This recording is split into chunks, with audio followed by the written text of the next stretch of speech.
Hi everyone, my name is Collin Ma, and I'm an undergraduate student at UT studying mechanical engineering. Welcome to the second space expert interview from the Strauss Center's Space Security and Safety Program. Today, I'm joined by Dr. Cassandra Steer, who I think has had a very interesting career across North America, Australia, the Netherlands, Argentina, just so many places. In the past, she served as acting executive director at the University of Pennsylvania's Center for Ethics and Rule of Law, executive director for Women in International Security in Canada, and is now a mission specialist at the Australian National Institute of Space. Dr. Steer, thank you for joining us. Thank you so much for having me. Of course. So I wanted to take a look into some of the beginning stages of career and how you sort of came to the place where you are today. So at the start of your career, you undertook an undergraduate degree in philosophy, a master's degree in law, and a PhD in international criminal law, all from the University of Amsterdam. So currently you specialize in space security. So my question is, how did you sort of arrive to this particular domain of research on space, particularly from studying philosophy and law?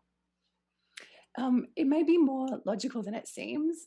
I have to apologize for my voice at the moment. I'm recovering from a bit of a throat infection.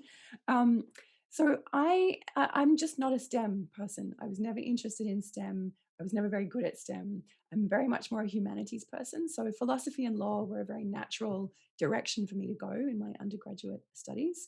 I actually began in Australia, which is where I'm from and where I grew up. So my first degree is from the University of New South Wales, where I did my philosophy degree. And philosophy for me is really about the bigger questions, understanding our place in humanity, our place in the universe, the way that humans operate, the human condition. So, what drives us? And then adding those kinds of questions to my law studies also made a lot of sense to me because the areas of law that I'm most interested in really have to do with international law. So, looking at how states operate and how we can restrain state behavior. What are the limits of state behavior when you look at treaties, which work like contracts between states? When you look at the laws of armed conflict, which restrain states when we're in conflict. And some people are quite cynical about that because we read horrific things every day in the news about warfare and about horrible things going on, particularly when you have one more powerful state with a large military operating in a much smaller state. But actually, most of the time, most parties to a conflict adhere to those rules.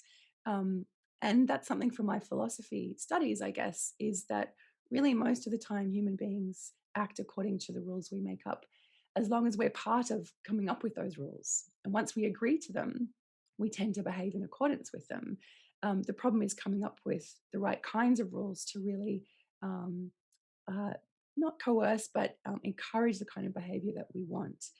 And so when you look at all of that, so my PhD was international criminal law. I was focused on how we can hold leaders responsible for what their subordinates do when we have mass atrocity crimes, when we have war crimes and genocide, because quite often it's the soldiers on the ground or the pilots operating even remotely using drones and that kind of thing. But it's the people who are lower down in the ranks who commit atrocities, but they don't do it usually of their own accord. So that comes back to the questions I was asking in my philosophy studies about why humans behave a certain way, why they do or don't adhere to expectations and rules. Um, those kinds of atrocities tend to take place when the leaders, be they political or military leaders, have put a certain structure in place and a certain moral universe where not only is it okay to act in this otherwise awful way, but it's sometimes expected to. And so that's what I was focusing on in my PhD and in my book, which is called Translating Guilt. But by the end of my PhD, I was based in the Netherlands. All of the main international criminal tribunals are in The Hague in the Netherlands. So you've got the Yugoslav Tribunal, you've got some of the sittings of the Rwanda Tribunal, you have the International Criminal Court, of course, the most important permanent international court. And so the Netherlands is just full of people who specialize in international criminal law. And I felt like it was a bit of a saturated field. It was hard for me to know how I could really contribute anything meaningful to that field. And so I was speaking with people I was working with, in particular military lawyers, and asking them, what are the next set of questions? What is technology doing to the way warfare is fought should I be looking at cyber, for instance, although I just didn't feel like I was smart enough to, or tacky enough to really understand that. Or should I be looking at automated weapons and robot warfare, that kind of thing? And more than one person said to me, you should check out space law. And at the time, I thought, I have no idea what space law even is. But I started to read up on it and I started to become absolutely fascinated by it. And so it became my area of specialization. I was lucky to move to Canada to the McGill Institute of Air and Space Law, where I was also executive director of the Center for Research there for a short time. And that was really, I really got to steep myself in space law and space policy. And my first interest really was space security because of my interest from an international law perspective in all of the things that I've just talked about. So space is really the next domain in which, and already for a couple of decades, it's been a domain which has been utilized to support warfare on Earth, to support the operations of troops, for navigation, for GPS guidance of weapons, for communications. And so space has become a very interesting domain for those. If you want to take out the eyes and ears of your adversary, well, you just need to compromise their space systems rather than actually attacking them on the ground. So that space security has become very interesting to me because my key concern is how can we prevent a war from happening in space? And how can we encourage more responsible use of space? Because although militaries, the most technologically advanced militaries, are highly dependent on space, actually making them the most vulnerable in space, civilians are too. You and I, as you know, I'm sure, are entirely dependent on space for our 21st century lives. And so we need to protect the domain of space for the technologies, but we also need to really seriously be thinking about space, our near Earth environment, as part of our natural environment, because we are ruining it, we're polluting it. And so I guess I'm an environmentalist as well. Some of my interest in international law was also originally international environmental law. So I'm very concerned about space security, but also space sustainability. Wow, that's absolutely fascinating. So something that I was thinking about while you were speaking. So you did a PhD in international criminal law, and you're currently interested in how like technology has changed how like the way that international relations and war is conducted. Can you sort of elaborate on the sort of link that you see between that and maybe some specific technology that you've seen recently that has like piqued your interest and concern in how it relates to public policy? Yeah, absolutely. I mean, I guess one way to think about it is, you know, I said one of my key concerns is preventing a conflict from taking place in space, and I feel like we're on the cusp of that happening. We have been on the cusp already for the last 5 years or so, but you asked about policy. So some of the things that have made a big difference in terms of returning to a bit of an arms race, almost similar to the Cold War arms race, are policy changes that have come out of the US in particular, which has triggered policy changes in other competing countries. Um, so let me take a step back. Maybe not everyone who's a space engineer is aware of kind of the history of the space program. I'm sure many people are, but the policy side of it is what has interested me. So we have 5 core space treaties. My 2-year-old's just walked into the room. She's a future astronaut. I'm so sorry. No, Sorry. We have 5. no problem at all. I babysat my cousin's kids for a day, and like I was like, I don't know how parents do it. It's that thing went viral, didn't it? Where someone was being interviewed and their child walked in. Yes. We've all had to deal with it. I think that was in the UK, like a news anchor for BBC. That's right. Luckily, my partner's here to help out. So, um, but she's a future astronaut. She walks in on so many of my interviews and discussions. She knows all about it. So we have 5 core space treaties, all of which originated from the Cold War period. And usually it takes countries, states, years to negotiate a treaty. It can take decades if it's a really important treaty. The UN Convention on the Law of the Sea took decades to negotiate and actually come up with a text that enough countries agreed on that they'd be willing to sign it. Because once a country signs it, they are bound by it under international law, the same way that you're bound when you sign a contract. And so the fact that in the period of, I think, around 10 or 11 years, we had 5 treaties to do with space that was signed, negotiated, and ratified is quite remarkable. And it's even more remarkable when you think about the fact that we were in the middle of a huge competition between the two superpowers. So the US and the Soviets, everything about them was an ideological race that was grounded in a technological, political, and economic race. And so the space race was absolutely key to seeing who was going to come out as the superior ideology. Would it be communism or capitalism? Would it be the West or the East? um, and so the fact that the Soviets and the Americans sat down, um, even just the Outer Space Treaty, the 1967 Outer Space Treaty, which acts kind of like a constitution for space, it sets down our key general principles. Things like you can't appropriate national appropriation in space, so no state can claim ownership in space. Space, the moon, celestial bodies are all meant to be used for peaceful purposes.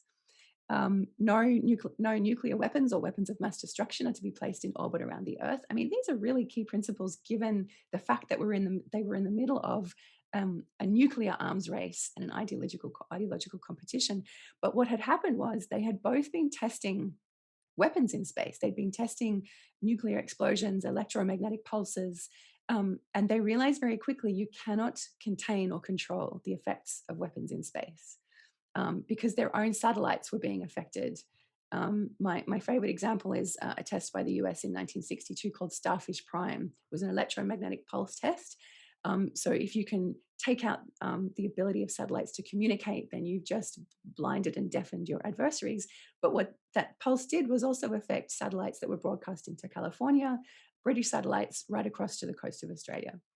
So you impede yourself as well. So very quickly, both countries realized they needed to come up with some rules that would limit and restrain their adversary as much as themselves. And many of the countries, particularly the emerging European powers, but also countries like Australia in 1967, not a very influential country politically, but an important one geographically and very much an ally. They all wanted to see this happen as well. So a lot of countries signed on to having these principles in place. So we've had pretty much thanks to that treaty and some of the principles of the other core treaties, we've had a history of peace in space and what we call strategic restraint. So that's very much a policy that has emerged over the decades that strategically it makes sense to restrain oneself in space and not to be pushing the way that countries, the US has pushed in various regions around the country. We see China pushing today in the Southeast China Seas, where they're building islands and saying, well, we're not building new territory. We're actually just claiming where our territory is. So pushing the boundaries there. Air power became a very important strategic policy as technology developed, the way that we can fly and use radar and target with bombs, but also have drones and not even put people in the line of fire. So all of these things, strategic restraint made a lot of sense in space because of how susceptible the most technologically advanced countries in fact are. And so then to go back to my earlier comment that we saw a massive shift in the last sort of 5 to 10 years away from this strategic restraint, which has kind of put us back in what we call a cyclical escalation. We're back into a kind of arms race, and that's very worrying. So part of what happened was in 2015, under the Obama administration, the US for the first time changed its language. So it was in a budget, a piece of budgetary legislation, but it changed its language for the first time. It started to talk about offensive defense in space. So just by using that language, because it wanted to develop technology that was a bit more offensive, that put the Russians on alert, that put the Chinese on alert. I should say also back in 2007, the Chinese demonstrated a particular capability when what they did was launch a direct ascent missile to destroy one of their own defunct satellites. It was just a piece of space junk. They managed successfully to destroy that, and they said, we did this to try and get rid of a piece of space junk. But what they did in the course of that was create hundreds of thousands of pieces of debris, the largest debris creating event in history in space. which was horrific. We're still dealing with the aftermath of that. There's still debris from that event in space, and it's very hard to track when it's very small. And so but everyone understood that to be a demonstration of an anti-satellite weapon, an ASAT. The US followed suit the following year. They destroyed one of their own satellites that was re-entering, and they justified that by saying, well, it was full of gases which we think might be dangerous to the population should it land in a populated area. But what they did was demonstrate that they have the same capability, that they too can destroy their own.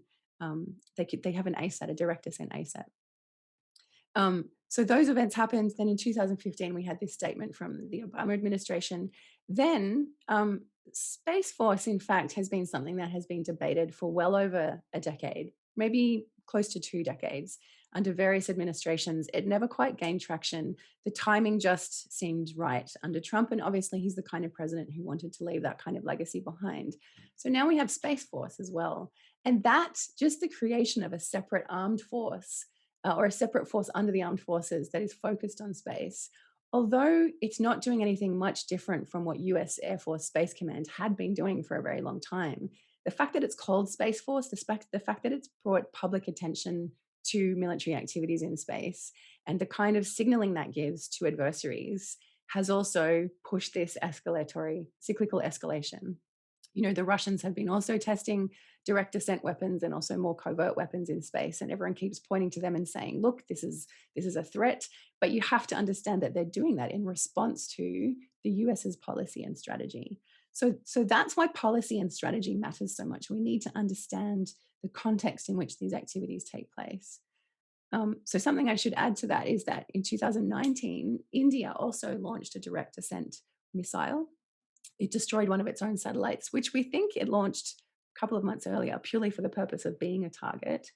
And when it did so, it surprised the world. No one was expecting this, which is another reason why policy matters so much in space security. Because had we been watching, where they were putting their money, statements they were making about developing their own defense space programs, and also the fact that an election was on right at that time, Prime Minister Modi claimed this as a huge success and really used that to his benefit in the election.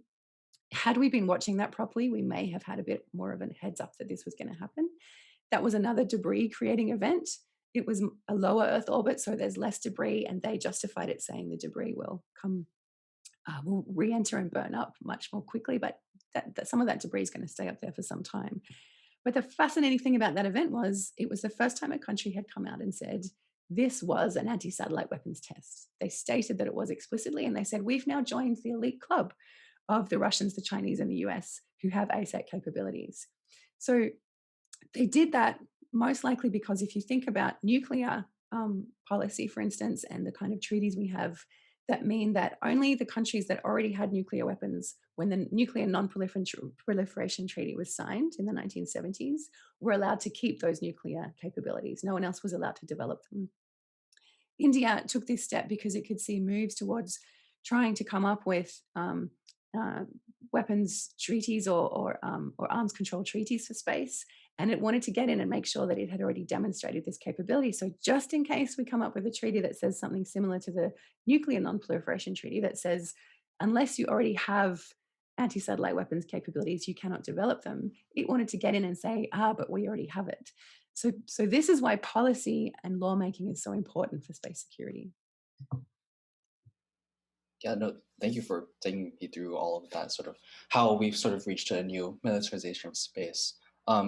You mentioned like some sort of cyclical process in which this is sort of happening, where more militaristic sounding policy sort of impacts countries around the world to then have statements of sort of militarization in their policy too, and that sort of calls back to like the legacy of the Cold War. So in a piece you recently published in the Georgia Journal of International and Comparative Law, you assess the legacy of the Cold War on the current international space policy development and argue that the 21st century space governance needs to take into account more than solely the interest of just the biggest players. And that sounds like a lot of new players are showing up and trying to join like the elite states right now in space, which is US, China, Russia, and so on. Could you flesh out your argument for us a bit and specifically explain why this is important, and what do we as a global community stand to lose if we do not incorporate new states in a meaningful way into the policy development process?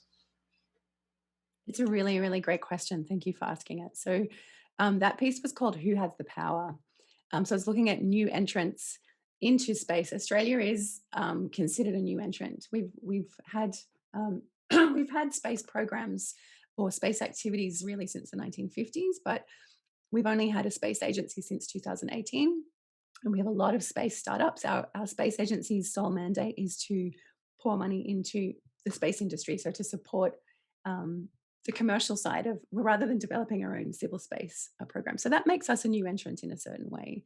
But usually we think of new entrants as countries like India, or smaller countries like, or Brazil, or smaller countries which are never going to have enormous political prowess or military activities in space, but want to have their own. They want to have access to space, and they want to have some kind of participation in the space economy. Um, but new entrants can reach a range on that spectrum. And often we think about new entrants into a sector as being a concern, or we have to figure out what to do about them from the perspective of those who are the most dominant.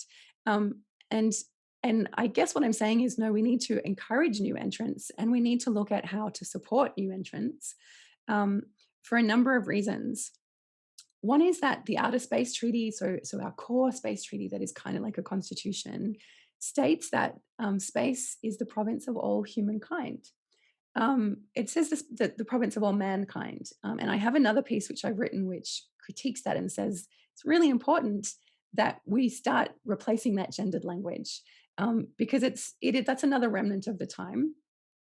At the time, women couldn't even sit around the negotiating table. Women couldn't be astronauts in the American program in any case. And women are still struggling to be part of, in engineering and STEM degrees. If you have a lack of diversity, it costs you time and money. Not only do you have a lack of ability to solve problems, you actually create problems because you're coming from a homogenous point of view. So my argument in that second piece I wrote, which is called "The Province of All Humankind," it's a feminist analysis of space law.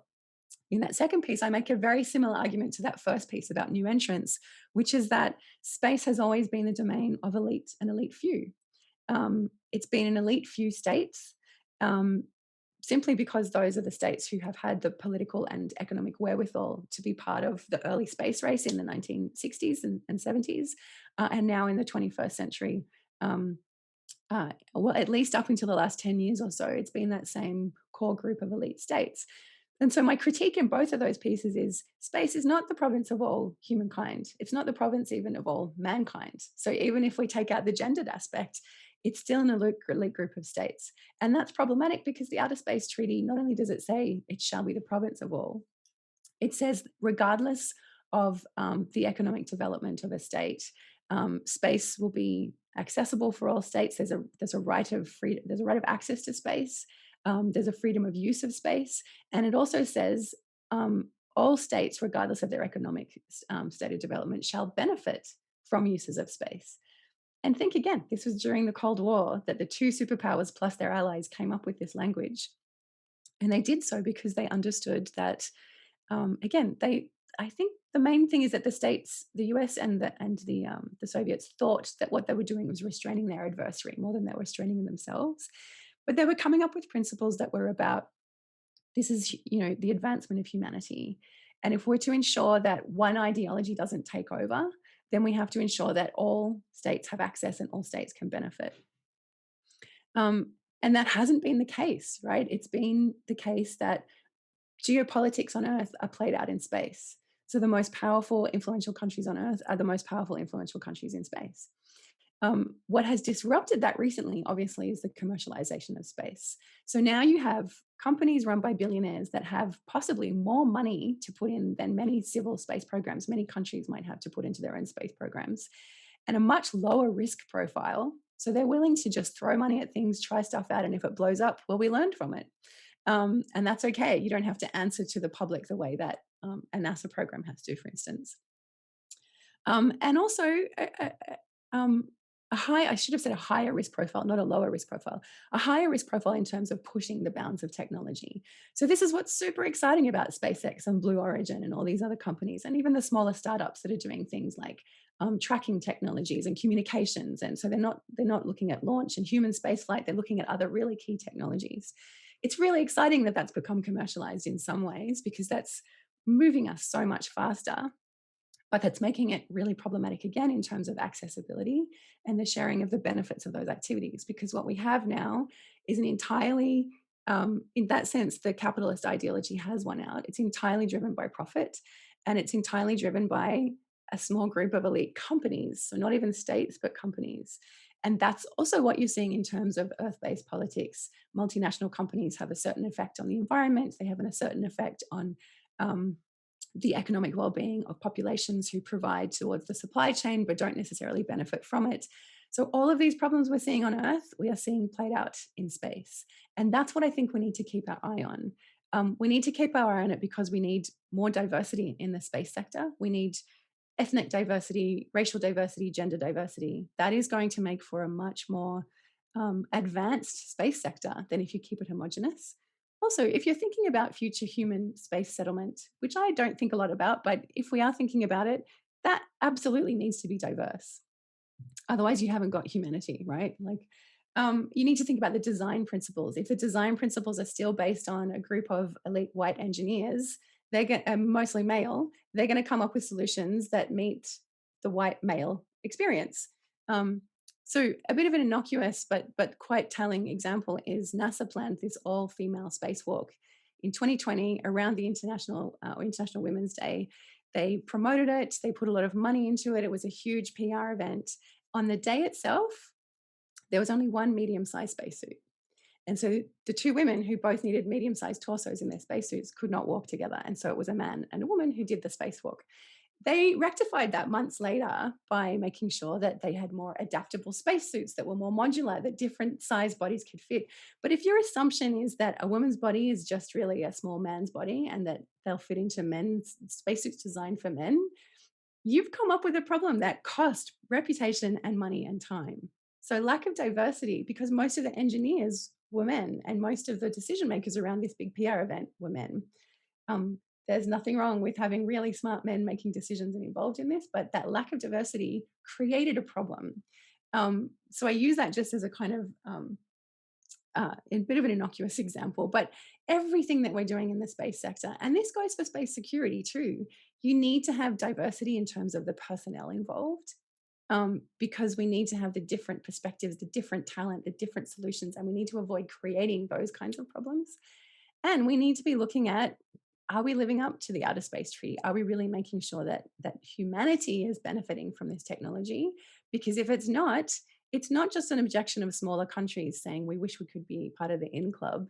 It's actually going to create further disparity of the human condition over time. And that is highly problematic. That's a question for space security too.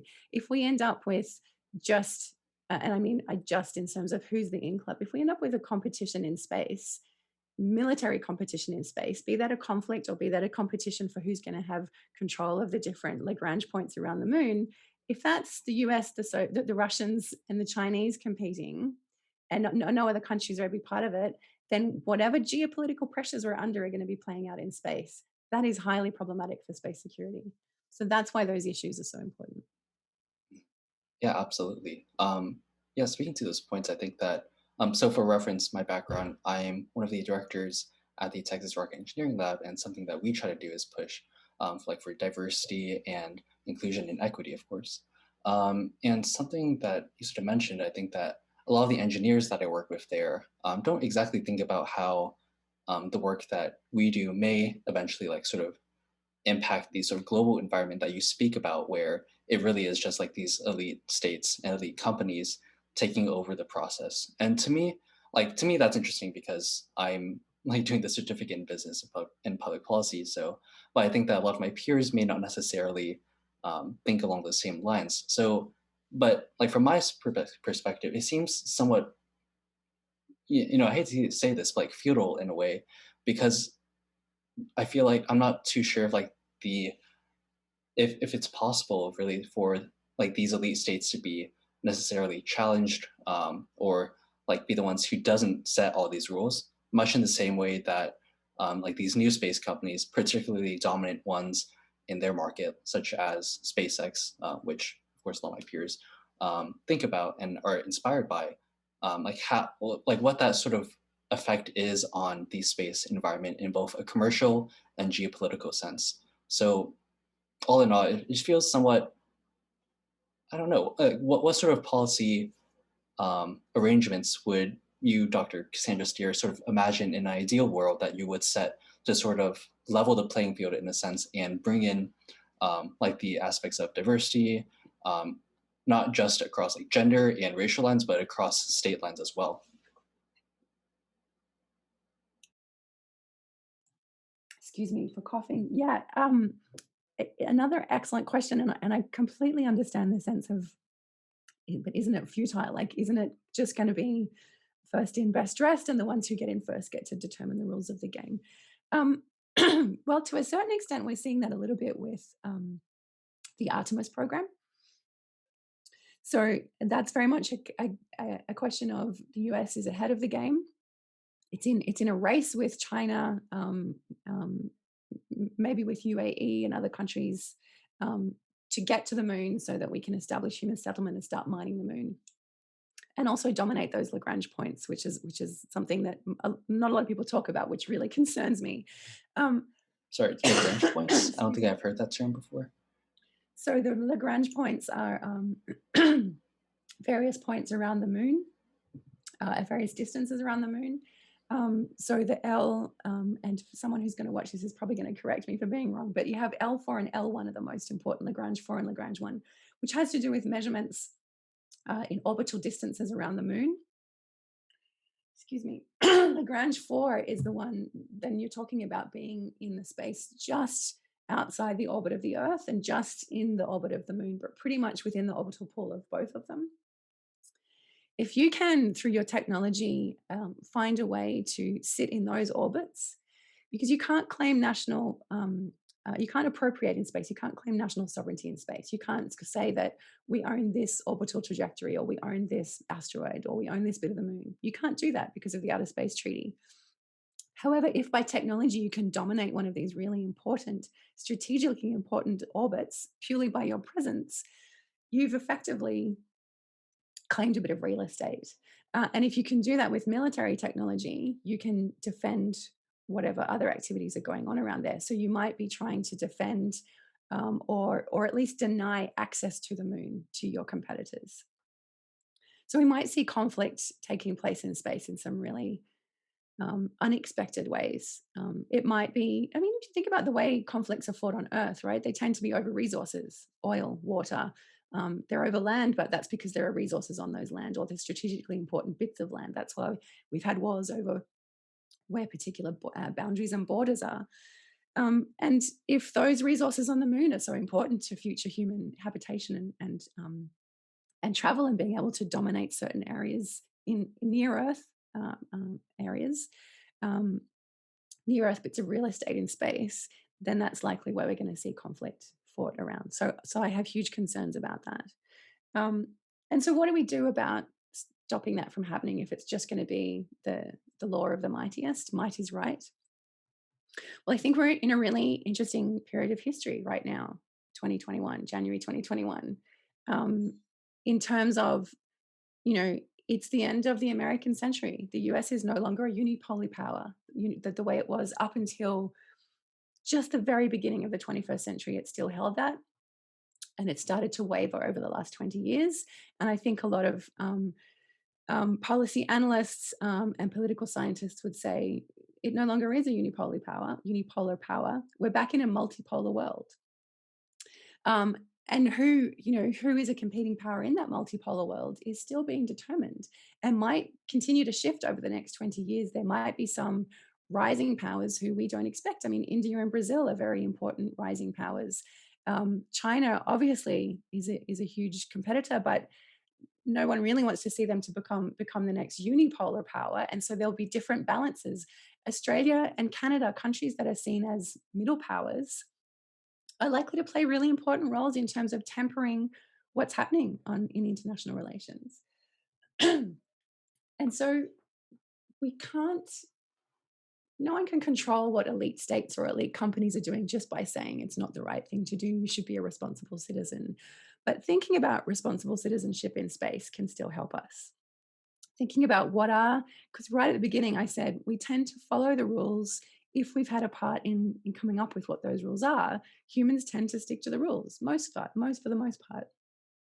So there's work being done by the UN Committee on Peaceful Uses of Outer Space, UN COPUOS. In 2019, they adopted 21 guidelines on the long-term sustainability of outer space.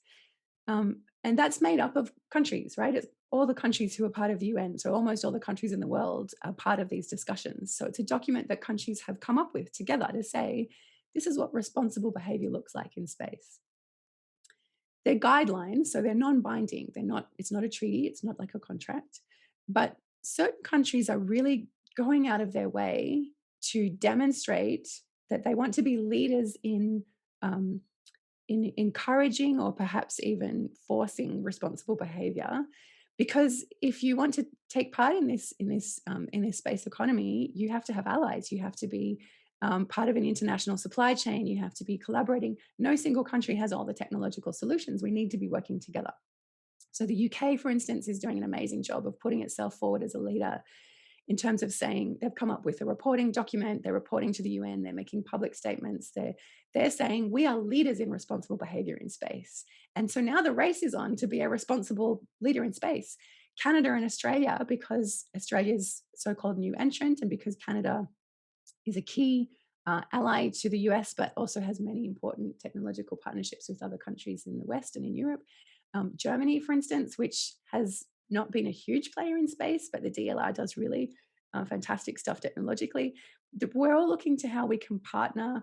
Japan as well. Japan's become a really important partner for Australia, and that makes interesting balances in terms of the Asia Pacific region, because you have Japan and Australia and other countries like that as very strong allies in their economy, in their technology, in space programs that can balance out what China is doing. And so we're looking at what we can do in the Pacific region. So there's a race on to be a responsible actor in space. This is a fantastic race to be on. This is an excellent development, that there is a push now to see how it can balance out those traditional elite powers in every single area of politics and policy and strategy, and that includes space. So that's one positive development. The other is that you see more and more people looking at space policy. There's a small handful of space philosophers. There's a growing number of space lawyers, and all of us are thinking about how can we restrain behavior? How can we come up with rules of the game which actors are going to adhere to? And my take in the 21st century. So you quoted that piece that I wrote, that we need to take into account more than just the larger players' interests. My take is that it needs to be also more than just countries, right? Commercial players are so important to what's going on in space. We need to be coming up with hybrid governance models where you have maybe a board or a decision maker that's made up of commercial entities and countries, and maybe UN type decision making representatives. One of my favorite bits of science fiction is the National Geographic series called Mars, where they have a series of documentary interviews with people today about what are the challenges humans are going to face in technological and also sociological in terms of coming up with a new settlement on Mars. And then they have a parallel fictional storyline that takes place in the 2040s that's playing out those issues. And then you also get caught up in the storyline of the characters, of course, that those people are on Mars. But the way they get there is that they have a governance body that has shareholders and investors. So there has to be some profit-making side of things from the commercial side of things. It has the commercial companies, and it also has elected representatives, so a director general and a chairperson, these kind of things, representing states. So it's a hybrid model of governance, and that's what we need to move towards. And I'm sure that that's what's going to happen. And having those different entities involved in coming up with the rules of the game is what will have them adhere to those rules of the game. Fascinating. I don't know Yeah, if we have time, but I mentioned very briefly the Artemis program. So the US is ahead of the game. It's now said if you want to be part of our Artemis program, you have to sign one of these Artemis Accords. Um, and Australia was very excited to be one of the first 8 to sign that, because we want to be in, we want to be part of that, we want to be in that club. But there's a couple of contentious things that are stated in those accords. One of them is that space mining can and shall take place and is in accordance with the Outer Space Treaty, when there are many who say, no, it's not in accordance with the Outer Space Treaty. You can't appropriate national resources because the treaty says you cannot, there's no such thing as appropriation in space. So that's problematic. And the other one is about safety zones. So although we would like to see safety zones around operations, the way it's stated, it sounds like you could end up kind of making a bit of an appropriation claim. You can't come near my activities, therefore I have primary right of access to this area where there might be really interesting resources. And so the US has said, if you want to be part of us, of this program, you have to agree to these principles. So they are kind of forcing an agreement with their interpretation of international law. They are kind of setting the rules of the game. But we're seeing a little bit of a pushback from other countries saying, yes, we want to be part of this, but we don't want to be told what the rules of the game are. So this is going to play out in the next sort of 10 to 20 years. It's a really exciting time, which puts pressure on how do we make sure it's not just a small elite group, no, elite group of states or actors. But I think there's opportunity for really positive change.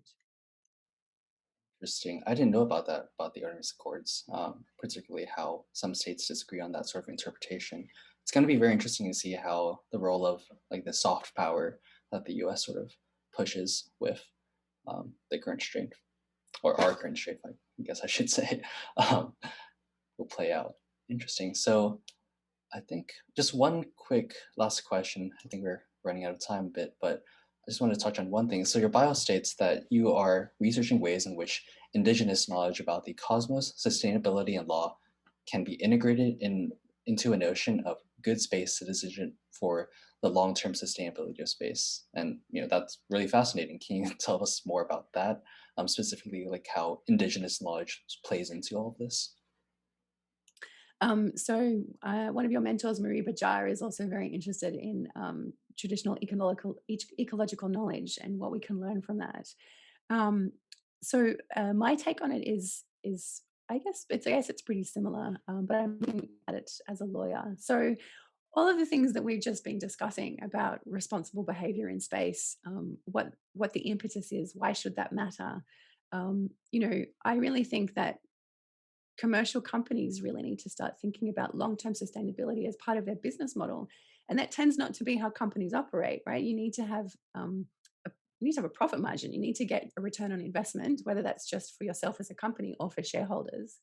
And that's always going to be much more short term. It's hard to make a sell and say, put your money in now to something that if we are building, if we're spending more money on time or designing a more robust satellite that can either last longer or can refuel or you know that is quicker to burn up on reentry but can still survive launch, like those kind of things take more time to develop. And if you're having to do that just to reduce space debris, that can be a hard sell to shareholders. My argument is that because of the pressure we're putting on our space environment, we have approximately 128 million pieces of debris. That's a very rough approximation, trackable debris, so down to about 1 centimeter, all of which is lethal because of the speed at which, the velocity at which it's orbiting. We are going from, as of 2020, there were about 3,800 operational satellites, plus all that debris. In the next 10 years, we expect to see 100,000 operational satellites, plus probably even more debris. So how do we manage that environment? And if you're a company wanting to launch stuff, it is in your interest. It is in your business model interests to think about long-term sustainability. Otherwise, you won't be able to launch into that environment without a huge risk of loss, or operate in that environment without a huge risk of loss. And so long-term sustainability needs to be built into the way companies are thinking. Um, and and and it needs to be built into the way that engineers are thinking, and the way that, frankly, the next generation is thinking. Like, our near earth environment is part of our natural environment. So what does Indigenous knowledge mean for that? Well, I'm looking very specifically at Australian Indigenous knowledge. Indigenous knowledge around the world differs from continent to continent, culture to culture, nation to nation.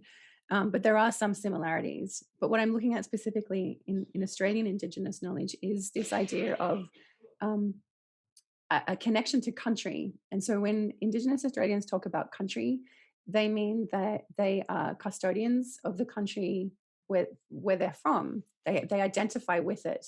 It's very much a part of who they are. And they have a responsibility for managing that environment for long-term sustainability for future generations. So intergenerational responsibility is one concept I'm very interested in, and also a sense of identity, because that has to do with country, with oceans and lakes, and with the sky, so with the cosmos. And so if we were to think of ourselves as part of our natural environment, which we are, but if we really were to think of ourselves that way, and part of our near Earth environment, it's part of who we are. It's part of our planet is floating inside of it and is dependent upon it, and our survival is dependent upon it. If we are part of that, then maybe that will shift the way we think about long-term sustainability and intergenerational responsibility.